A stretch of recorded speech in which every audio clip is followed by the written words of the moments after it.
Adam Wingard and Simon Barrett's action horror mashup The Guest has more going on under the surface than you may think. The film takes the cinematic elements of top-tier horror antagonists like Michael Myers and the Terminator and puts them into a handsome, soft-spoken, seemingly nice guy, David. But what do you get when you mix a handsome sociopath with a gun-toting robot and a slow-moving serial killer? You get the anti-action hero, the evil Tom Cruise.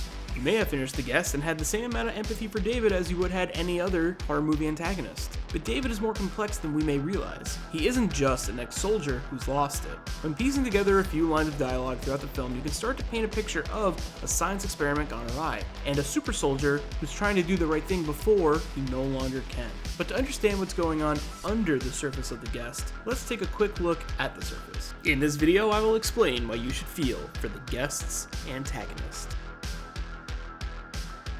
A void is left in the hearts of the Peterson family as they grieve over the passing of their son, a former soldier named Caleb. What seems like a stroke of fate, David arrives at the Petersons' doorstep, claiming to have been Caleb's friend and former comrade. He tells Mrs. Peterson, "One of the things he asked was for me to check on y'all.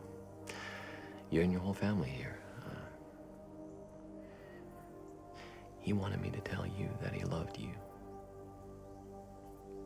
He specifically wanted me to tell each one of you that he loved you and he was thinking of you guys up until the end. I said I'd do that, and so here I am." David begins to infiltrate the family, filling the roles that Caleb would have. The first person he wins over is Laura Peterson, who has been taking Caleb's death the hardest. She immediately sees Caleb in David and asks him to stay in her fallen son's old room.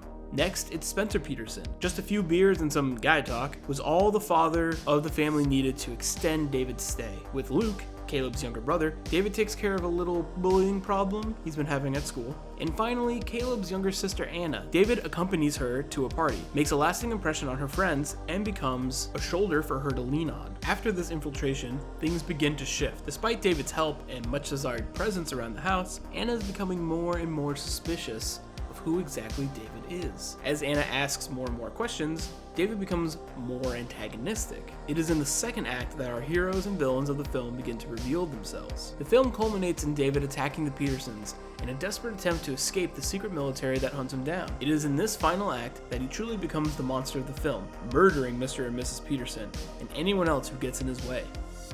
The movie ends on a bittersweet note, with Anna and Luke seemingly in the clear, but a disguised David limping away from the confrontation could imply otherwise. And here is the key, the whole point of this video. In this moment, he's disguised, he's hidden, he's safe. Let's rewind. Major Carver is revealed to be in charge of a secret military operation he referred to as Project Aeolus. David has neurological conditioning as Peterson, designed to protect both him and the experiment. If he feels like his identity may be compromised, he's programmed to clean up all loose ends. I doubt he can stop himself now, even if he wanted to. David has been trying to change his identity since he arrived at the Petersons.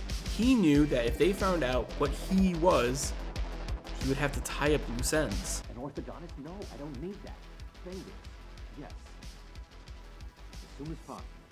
I'm off the grid for now, but there are people trying to look for me. I understand it'll take some time, but this is urgent. I just need a respect.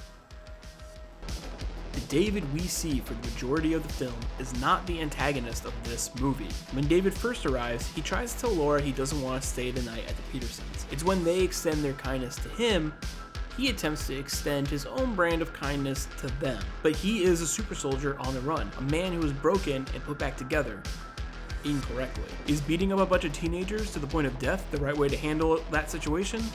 No, but to him, of course it is. At another point earlier in the film, Spencer mentions how he'll never get a promotion. Later in the movie, we learn of his boss's mysterious suicide, implying that David had removed his former boss. These acts are David's way of showing kindness, of him trying to make good on Caleb's promise. There is a scene where Anna tries to confront David, and he says, "Because I promised Caleb I would do anything I could to help your family.